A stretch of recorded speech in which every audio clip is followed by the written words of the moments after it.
Sekte Yahudi Hasidim kuno, atau dalam istilah Yahudi disebut sebagai Hasidim, adalah kelompok dalam sejarah Yahudi yang memiliki pengaruh besar dalam perkembangan spiritualitas dan kehidupan religius Yahudi. Meski tidak banyak diketahui dalam konteks Islam, sejarah mereka bisa dipahami melalui lensa sejarah Yahudi dan perspektif Islam terhadap kelompok-kelompok tertentu dalam sejarah agama-agama monoteistik. Dalam konteks Islam, pengetahuan mengenai sekte-sekte Yahudi termasuk Hasidim kuno, terutama berasal dari referensi dalam Israiliyat, yaitu cerita-cerita sejarah atau ajaran dari tradisi Yahudi yang diserap oleh umat Islam dan para ulama. Berikut adalah gambaran tentang sejarah panjang sekte Yahudi Hasidim kuno dilihat dari perspektif Islam. Hasidim dalam konteks Yahudi secara umum merujuk pada individu-individu yang sangat religius, yang menjalani kehidupan sesuai dengan ajaran Taurat dengan kesalehan dan devosi yang tinggi. Sekte ini dapat dibagi menjadi dua periode utama dalam sejarah.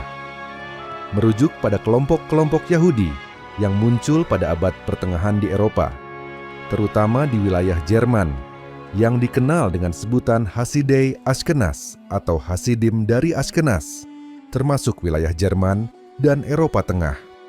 Mereka menekankan kehidupan religius yang penuh devosi, menjalankan hukum Taurat dengan ketat, dan berfokus pada kehidupan spiritual yang mendalam.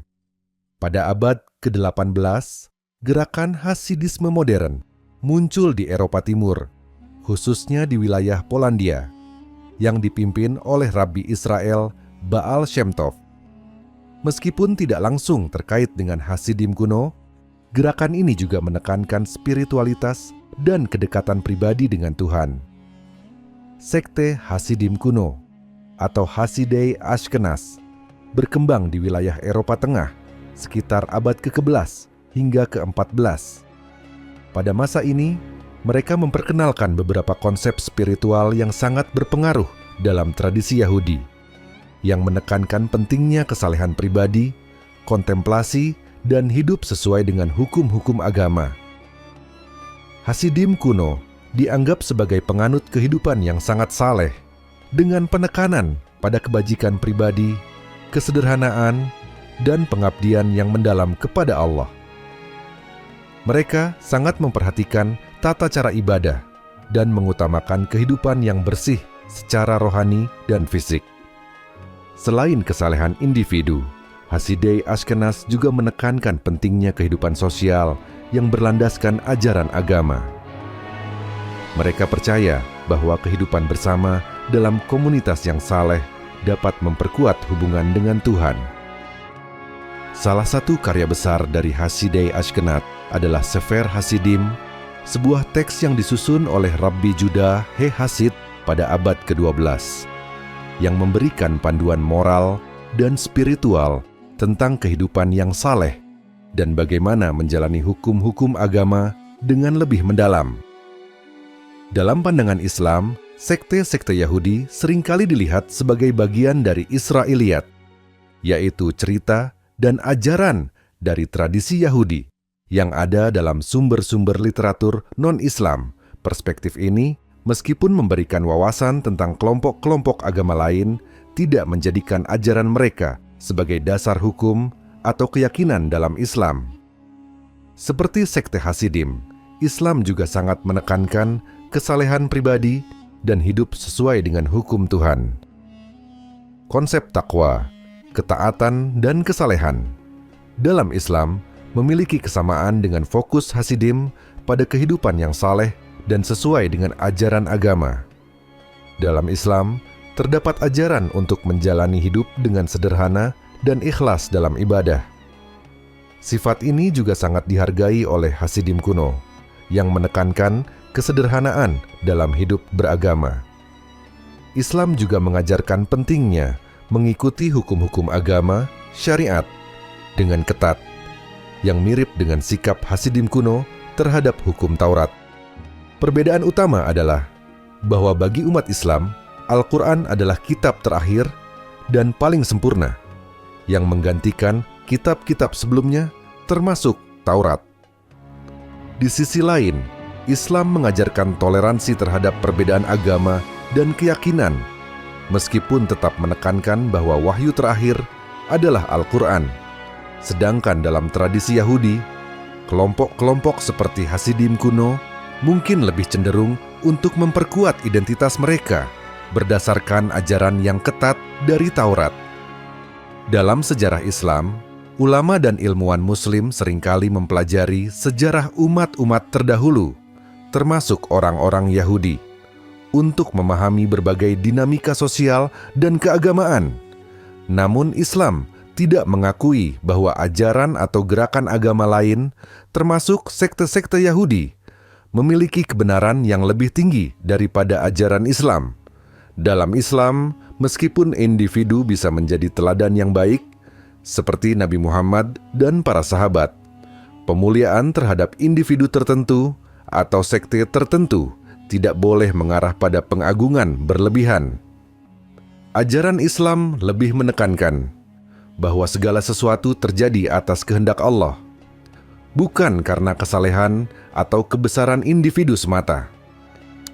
Ini mungkin berbeda dengan sikap sekte-sekte seperti Hasidim yang memberikan penghormatan besar terhadap tokoh-tokoh agama mereka. Sekte Hasidim kuno atau Hasidei Ashkenaz dalam sejarah Yahudi dikenal karena penekanan mereka pada kehidupan religius yang saleh dan kesederhanaan. Dalam Islam, meskipun konsep kesalehan pribadi dan ketat mengikuti hukum agama memiliki kesamaan, pandangan terhadap sekte-sekte Yahudi lebih bersifat historis dan tidak menjadikan ajaran mereka sebagai dasar teologis.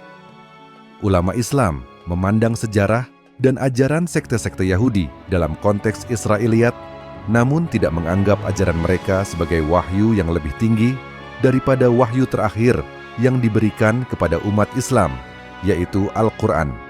Dalam pandangan Islam, sekte Yahudi Hasidim kuno, Hasidei Ashkenaz, dan kelompok-kelompok lain dalam sejarah Yahudi sering dipandang dari sudut pandang yang lebih kritis, terutama dalam hal penyimpangan atau perbedaan dengan ajaran wahyu terakhir, yaitu Islam. Meskipun Islam menghormati kitab-kitab sebelumnya, Taurat, Injil, dan Lemoanwayens sebagai wahyu yang diturunkan oleh Allah, terdapat keyakinan bahwa seiring berjalannya waktu, banyak ajaran-ajaran tersebut mengalami penyimpangan dan perubahan yang tidak sesuai dengan wahyu asli. Berikut adalah beberapa pandangan Islam terkait potensi penyimpangan yang mungkin terjadi dalam sekte Yahudi Hasidim kuno, meskipun secara spesifik mereka tidak dipandang sebagai kelompok yang sesat dalam Islam, namun ada perbedaan teologis yang dapat dianggap sebagai penyimpangan dari ajaran yang lebih benar menurut Islam. Salah satu penyimpangan yang sering dikritik dalam tradisi Yahudi, termasuk dalam beberapa kelompok seperti Hasidim kuno, adalah pemahaman atau praktik yang bisa mengarah pada syirk, menyekutukan Allah. Dalam beberapa penafsiran dan ajaran Yahudi, terdapat unsur-unsur yang bisa diartikan sebagai pemuliaan terhadap tokoh tertentu, seperti pemimpin rohani atau rabi, yang bisa berpotensi menyimpang dari prinsip dasar tauhid, keesaan Allah dalam Islam. Dalam beberapa sekte Yahudi, termasuk Hasidim kuno, ada penekanan kuat pada otoritas rabi atau pemimpin spiritual. Di dalam ajaran Islam, meskipun penghormatan terhadap pemimpin dan ulama dihargai, penyembahan atau pemujaan terhadap individu selain Allah dianggap sebagai bentuk syirik yang merupakan penyimpangan besar dalam agama Islam. Islam mengajarkan bahwa kitab-kitab wahyu sebelumnya, termasuk Taurat yang diterima oleh Nabi Musa, telah mengalami perubahan dan penyimpangan dalam penyaluran dan pemahamannya oleh umat-umat setelahnya. Dalam pandangan Islam, meskipun Hasidei Ashkenaz menekankan kehidupan yang sesuai dengan hukum Taurat, ajaran tersebut mungkin sudah tidak murni lagi dan tidak sesuai dengan wahyu yang asli. Ajaran-ajaran seperti ini dipandang sebagai penyimpangan karena tidak sesuai dengan hukum Allah yang terakhir, yaitu Al-Quran. Sekte-sekte Yahudi seperti Hasidim kuno seringkali lebih menekankan pada tradisi dan interpretasi pribadi oleh rabbi atau pemimpin rohani mereka, yang dapat mengarah pada penyimpangan dari wahyu ilahi yang benar. Dalam Islam, hukum syariat yang diturunkan dalam Al-Quran dan hadits Nabi Muhammad adalah sumber hukum yang sempurna dan tidak dapat ditambah atau dikurangi. Dalam beberapa aliran Yahudi, termasuk Hasidim kuno, ada kecenderungan untuk memberikan penghormatan yang sangat tinggi kepada figur-figur tertentu, terutama rabbi atau pemimpin rohani mereka. Meskipun dalam Islam para nabi dan orang-orang saleh dihormati, Islam mengajarkan bahwa hanya Allah yang layak disembah dan dipuja, sementara penghormatan terhadap manusia tetap berada dalam batas yang wajar dan tidak boleh mengarah pada pengagungan berlebihan. Ada beberapa praktek dalam beberapa kelompok Yahudi yang mendekati pemujaan terhadap orang-orang suci atau pemimpin rohani tertentu. Dalam Islam, ini dianggap sebagai penyimpangan besar, karena hanya Allah yang berhak mendapatkan penyembahan mutlak. Dalam beberapa pandangan yang mungkin muncul di kalangan sekte Hasidim kuno, terdapat penekanan besar pada kehidupan duniawi dan pencapaian material sebagai bentuk dari berkah atau kemuliaan. Dalam Islam, meskipun kehidupan dunia tidak dihindari, umat Islam diingatkan untuk tidak melupakan kehidupan akhirat dan untuk menjaga keseimbangan antara kebutuhan dunia dan tujuan akhirat. Pemahaman yang lebih materialistik atau fokus pada pencapaian duniawi bisa dianggap sebagai penyimpangan dalam Islam. Islam mengajarkan bahwa harta dan kekuasaan harus digunakan untuk kebaikan dan dalam kerangka ketaatan kepada Allah, bukan sebagai tujuan akhir atau bentuk keutamaan hidup. Dalam sekte-sekte Yahudi tertentu, termasuk Hasidim kuno, ada fokus yang kuat pada keberhasilan spiritual dan keselamatan yang didapat melalui upaya pribadi atau kolektif dalam mengikuti hukum agama. Dalam Islam, meskipun usaha untuk takwa dan beribadah dengan benar sangat penting, keselamatan mutlak datang dari rahmat Allah dan tidak hanya berdasarkan usaha manusia semata. Ini bisa dianggap sebagai penyimpangan jika ada klaim bahwa keselamatan dapat dicapai hanya dengan mengikuti ajaran manusiawi tanpa bergantung pada rahmat Allah. Salah satu penyimpangan terbesar dari perspektif Islam adalah kenyataan bahwa sekte Yahudi, termasuk Hasidim kuno, tidak mengakui kenabian Nabi Muhammad. Islam mengajarkan bahwa Nabi Muhammad adalah nabi terakhir yang diutus oleh Allah untuk menyempurnakan wahyunya. Dalam Islam, penolakan terhadap Nabi Muhammad sebagai Rasul terakhir adalah penyimpangan besar dari kebenaran yang dibawa oleh Islam.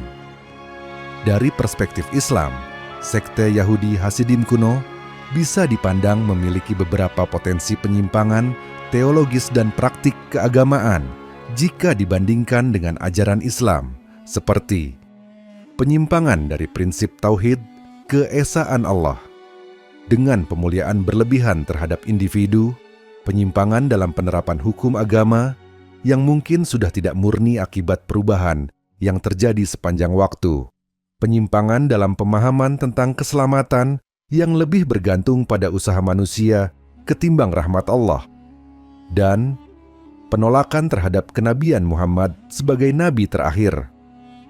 Namun Islam tetap menghargai bahwa ajaran-ajaran dalam kitab-kitab sebelumnya datang dari Allah. Meskipun mereka sudah mengalami penyimpangan dan perubahan. Sekte Yahudi Hasidim kuno yang dikenal juga dengan nama Hasidei Ashkenaz adalah kelompok yang muncul pada abad pertengahan dan memiliki pengaruh signifikan dalam tradisi spiritual Yahudi.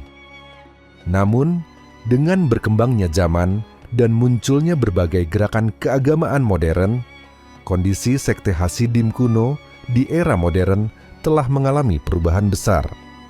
Meskipun konsep Hasidisme tetap bertahan dalam bentuk yang lebih modern, khususnya dengan munculnya gerakan Hasidisme di Eropa Timur pada abad ke-18, sekte Yahudi Hasidim kuno sendiri sudah tidak eksis dalam bentuk aslinya. Untuk memahami kondisi sekte Hasidim kuno di era modern dari perspektif Islam, kita harus melihat beberapa aspek penting, baik dari segi perkembangan sejarah, ajaran, dan pengaruhnya dalam konteks dunia kontemporer. Pada abad ke-12 hingga ke-14, sekte Hasidei Ashkenaz berkembang di wilayah Eropa, terutama di Jerman dan wilayah Ashkenaz lainnya, yang dikenal karena fokus mereka pada kesalehan pribadi, kepatuhan terhadap hukum Taurat, dan pengabdian spiritual yang mendalam. Mereka menekankan kehidupan yang bersih dari dosa dan selalu berusaha mendekatkan diri kepada Tuhan dengan menjalani kehidupan yang disiplin dan penuh pengabdian. Namun, pada abad ke-18, gerakan Hasidisme modern muncul di Eropa Timur, terutama di wilayah Polandia, dengan tokoh utama Rabbi Israel, Baal Shem Tov. Gerakan ini lebih fokus pada pengalaman spiritual pribadi dan kedekatan dengan Tuhan melalui ibadah yang lebih emosional, berbeda dengan Hasidei Ashkenaz yang lebih fokus pada intelektualisme dan ketaatan kepada hukum agama. Meskipun gerakan Hasidisme ini tidak langsung berhubungan dengan Hasidei Ashkenaz, perbedaan teologis dan perkembangan ajaran agama Yahudi terus berlangsung. Sejak awal abad ke-20, sekte Hasidim kuno tidak lagi eksis dalam bentuk aslinya. Pengaruh sekte ini, meskipun ada dalam beberapa ajaran spiritual Yahudi, tidak lagi ditemukan dalam bentuk yang sama seperti dahulu.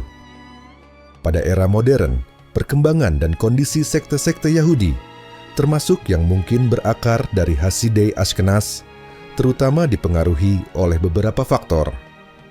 Seiring dengan perubahan zaman, banyak komunitas Yahudi yang bergerak ke arah sekularisasi dan modernisasi. Di dunia Barat, terutama setelah revolusi industri dan perubahan sosial yang terjadi pada abad ke-19 dan ke-20, banyak kelompok Yahudi yang mengadopsi gaya hidup sekuler dan menanggalkan tradisi keagamaan mereka, meskipun sebagian besar masih mempertahankan identitas etnis dan budaya mereka. Gerakan Hasidisme yang berkembang pada abad ke-18 hingga ke-19, meskipun terpisah dari Hasidei Ashkenaz, masih tetap memiliki pengaruh besar dalam kehidupan Yahudi di era modern, terutama di kalangan komunitas ortodoks Yahudi di Eropa, Amerika Serikat, dan Israel. Dalam bentuk ini, ada penekanan pada spiritualitas, ketaatan kepada hukum agama, dan pemeliharaan tradisi rabinik yang ketat. Hasidisme modern lebih berfokus pada kehidupan sosial dan spiritual daripada pada intelektualitas dan kesalehan individual yang merupakan ciri khas dari Hasidei Ashkenaz. Beberapa kelompok yang dapat dianggap sebagai penerus ajaran Hasidei Ashkenaz dalam konteks yang lebih tradisional tetap menjaga gaya hidup yang sangat terpisah dari masyarakat umum.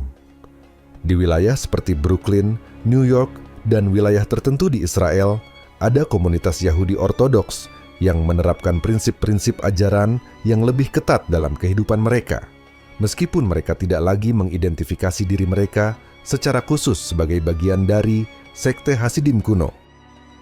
Dalam perspektif Islam, meskipun ada penghargaan terhadap sejarah dan tradisi agama-agama terdahulu, termasuk Yahudi, Islam memandang bahwa ajaran yang diturunkan kepada Nabi Muhammad melalui Al-Quran adalah wahyu yang sempurna dan terakhir. Oleh karena itu, sekte-sekte Yahudi, termasuk yang mungkin berakar dari Hasidei Ashkenaz, dianggap sebagai bagian dari umat yang telah menyimpang dari ajaran wahyu yang asli. Islam mengajarkan bahwa Taurat yang diterima oleh Nabi Musa telah mengalami perubahan, penambahan, dan pengurangan oleh umat setelahnya. Oleh karena itu, meskipun sekte-sekte Yahudi, termasuk yang berasal dari Hasidei Ashkenaz, berusaha untuk mengikuti hukum Taurat, dalam pandangan Islam, mereka tidak mengikuti wahyu yang asli dan murni. Dalam pandangan Islam, ajaran agama Yahudi yang dipraktikkan oleh kelompok seperti Hasidim kuno yang melibatkan penghormatan berlebihan terhadap rabi atau tokoh agama tertentu dianggap bertentangan dengan prinsip tauhid, keesaan Allah. Islam mengajarkan bahwa hanya Allah yang layak untuk disembah dan dihormati, sementara penghormatan terhadap individu selain Allah dianggap sebagai bentuk syirik. Islam menghargai kesalehan dan kehidupan religius yang dijalani dengan penuh dedikasi dan ketekunan. Meskipun sekte-sekte Yahudi seperti Hasidim kuno memiliki fokus pada kehidupan yang saleh dan taat kepada hukum agama, dalam Islam, penyembahan yang mutlak hanya ditujukan kepada Allah, bukan kepada individu atau tradisi manusia. Islam menekankan pentingnya keseimbangan antara kehidupan dunia dan akhirat. Meskipun ajaran seperti yang ada pada Hasidim kuno menekankan kedisiplinan dalam kehidupan sehari-hari dan ketatnya pemahaman hukum agama, Islam mengajarkan bahwa segala sesuatu harus dijalani dengan niat untuk mencari keridaan Allah dan bukan sekadar untuk keuntungan duniawi atau sosial. Salah satu penyimpangan terbesar yang dilihat dalam perspektif Islam adalah penolakan terhadap Nabi Muhammad dan wahyu Al-Quran sebagai wahyu terakhir. Islam mengajarkan bahwa Nabi Muhammad adalah nabi penutup dan bahwa Al-Quran adalah kitab terakhir yang diberikan oleh Allah. Penolakan terhadap kenabian Muhammad dianggap sebagai penyimpangan dari kebenaran yang sejati menurut Islam. Sekte Yahudi Hasidim kuno dalam bentuk aslinya tidak lagi eksis di era modern. Namun, ajaran dan praktik yang berkembang dari tradisi tersebut, terutama melalui gerakan Hasidisme modern, tetap ada dan memiliki pengaruh dalam kehidupan Yahudi Ortodoks kontemporer. Dalam pandangan Islam, meskipun ada penghargaan terhadap kehidupan yang saleh dan penuh pengabdian, seperti yang ditekankan oleh kelompok seperti Hasidim kuno, Islam memandang mereka sebagai bagian dari umat yang telah menyimpang dari wahyu yang asli dan sempurna yang diberikan dalam Al-Quran. Oleh karena itu, meskipun ada beberapa kesamaan dalam prinsip-prinsip kehidupan religius, penyimpangan teologis dan penolakan terhadap kenabian Muhammad membuat mereka berada di luar ajaran Islam yang benar. Pandangan ilmuwan Muslim dan ulama Islam terkait konsep akhir zaman dan Mesias menurut sekte Yahudi Hasidim kuno sangat bergantung pada prinsip dasar ajaran Islam mengenai hari kiamat dan kedatangan figur penyelamat. Dalam Islam, konsep akhir zaman dan Mesias sangat berbeda dari pandangan Yahudi, meskipun ada beberapa kesamaan dalam narasi eskatologis yang dapat ditemukan dalam tradisi masing-masing. Islam memiliki pandangan yang jelas tentang akhir zaman, yaitu bahwa dunia ini akan berakhir dengan hari kiamat, yang merupakan hari pertanggungjawaban umat manusia atas segala amal perbuatannya. Akhir zaman dalam Islam melibatkan serangkaian tanda-tanda besar, termasuk munculnya Dajjal, Antikristus, turunnya Nabi Isa untuk mengalahkan Dajjal, dan kedatangan Imam Mahdi yang akan membawa keadilan dan kedamaian sebelum kiamat datang. Dalam Al-Quran dan hadis-hadis Nabi Muhammad, akhir zaman dipenuhi dengan tanda-tanda alam, perang besar, dan kesulitan yang akan menguji iman umat Islam. Dalam Islam, konsep Mesias adalah figur yang sangat penting, terutama dalam kaitannya dengan Nabi Isa, yang dianggap sebagai salah satu nabi besar dalam Islam. Meskipun Isa dianggap sebagai Mesias, Islam mengajarkan bahwa Isa adalah seorang nabi dan bukan Tuhan atau anak Tuhan. Ia akan kembali ke bumi pada akhir zaman untuk mengalahkan Dajjal dan membawa kedamaian serta keadilan. Nabi Isa tidak mati disalib, melainkan diangkat ke langit oleh Allah, dan ia akan kembali di masa depan untuk melaksanakan misi keagamaan yang sangat penting. Ulama dan ilmuwan Muslim mengakui bahwa dalam agama Yahudi, Mesias atau Masiah adalah tokoh yang diharapkan akan datang untuk membawa pembebasan dan mengakhiri penderitaan umat Yahudi. Namun dalam Islam ada perbedaan signifikan mengenai peran dan sifat Mesias. Islam menganggap bahwa Isa adalah Mesias yang dijanjikan, tetapi ia adalah seorang nabi, bukan sosok yang menyelamatkan umat dengan cara yang diharapkan oleh banyak orang Yahudi. Sekte Yahudi Hasidim kuno yang berkembang di Eropa pada abad ke-12 hingga ke-14 adalah bagian dari tradisi Yahudi yang sangat mengedepankan spiritualitas dan kedekatan dengan Tuhan melalui kehidupan yang saleh. Dalam pandangan Yahudi tradisional, konsep Mesias berfokus pada harapan akan kedatangan seorang pemimpin yang akan memulihkan kerajaan Israel, mengembalikan kedamaian dan keadilan di bumi, serta membawa umat Yahudi kembali ke tanah yang dijanjikan. Dalam konteks Hasidisme, meskipun mereka sangat menekankan pengalaman spiritual pribadi dan pengabdian yang dalam terhadap Tuhan, mereka juga berpegang pada harapan kedatangan Mesias. Bagi mereka, kedatangan Mesias diartikan sebagai peristiwa eskatologis yang akan membawa penyelamatan bagi umat Yahudi dan dunia secara keseluruhan. Namun, dalam perspektif Islam, pandangan terhadap Mesias dalam ajaran Hasidim kuno akan dianggap sebagai penyimpangan dari wahyu terakhir yang dibawa oleh Nabi Muhammad. Islam percaya bahwa kedatangan Isa sebagai Mesias telah dijelaskan dengan jelas dalam Al-Quran dan hadis, dan ini merupakan bagian dari ajaran eskatologi Islam yang berbeda dengan pandangan Yahudi tentang Mesias. Dalam Islam, kedatangan Mesias bukan hanya untuk membebaskan umat Yahudi, melainkan untuk seluruh umat manusia, mengalahkan kejahatan dan mendirikan keadilan dan kedamaian di dunia. Isa akan memimpin umat manusia dalam mengalahkan Dajjal dan memulihkan kebenaran. Sedangkan dalam pandangan Yahudi, Mesias umumnya dianggap sebagai seorang pemimpin yang berasal dari keturunan Raja Daud, yang akan memimpin umat Yahudi dan mengembalikan kejayaan kerajaan Israel.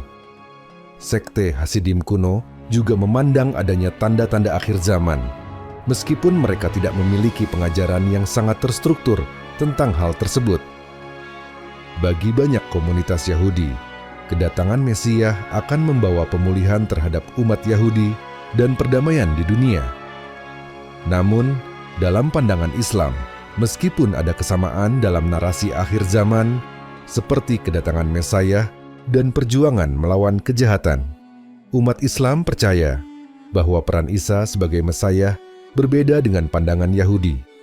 Karena Isa dalam Islam adalah nabi terakhir yang akan kembali ke bumi untuk mengalahkan Dajjal dan memimpin umat manusia menuju keadilan sebelum hari kiamat. Dalam pandangan Islam, sekte Yahudi seperti Hasidim kuno, meskipun menjalani kehidupan yang penuh dengan pengabdian dan ketaatan pada hukum agama mereka, tetap dianggap telah menyimpang dari wahyu yang benar setelah datangnya Nabi Muhammad. Hal ini dikarenakan mereka tidak menerima Muhammad sebagai nabi terakhir dan tidak mengakui Al-Quran sebagai wahyu terakhir. Oleh karena itu, meskipun ada kesamaan dalam harapan akan kedatangan seorang penyelamat, Mesias, pandangan tentang Mesias menurut Islam berbeda dengan pandangan Yahudi, terutama dalam konteks bahwa Mesias dalam Islam adalah Nabi Isa yang sudah datang dan akan kembali, sementara dalam Yahudi, Mesias adalah sosok yang belum datang. Pandangan ilmuwan Muslim dan ulama Islam terhadap konsep akhir zaman dan Mesias menurut sekte Yahudi Hasidim kuno menekankan adanya perbedaan teologis yang signifikan. Islam mengajarkan bahwa kedatangan Isa sebagai Mesias merupakan bagian dari eskatologi Islam yang berfungsi untuk mengalahkan Dajjal dan membawa keadilan global sebelum kiamat. Sementara itu, dalam ajaran Yahudi Hasidim kuno, konsep Mesias lebih terfokus pada pemulihan kerajaan Israel dan penyelamatan umat Yahudi dengan harapan akan kedatangan pemimpin dari keturunan Daud. Dari perspektif Islam, meskipun ada kesamaan dalam harapan akan kedatangan seorang penyelamat, perbedaan mendasar ada dalam pengertian dan peran Mesias itu sendiri. Islam menegaskan bahwa Nabi Muhammad adalah nabi terakhir dan bahwa Isa sebagai Mesias adalah bagian dari wahyu terakhir yang dibawa melalui Al-Quran yang tidak diterima oleh banyak kelompok Yahudi, termasuk Hasidim kuno.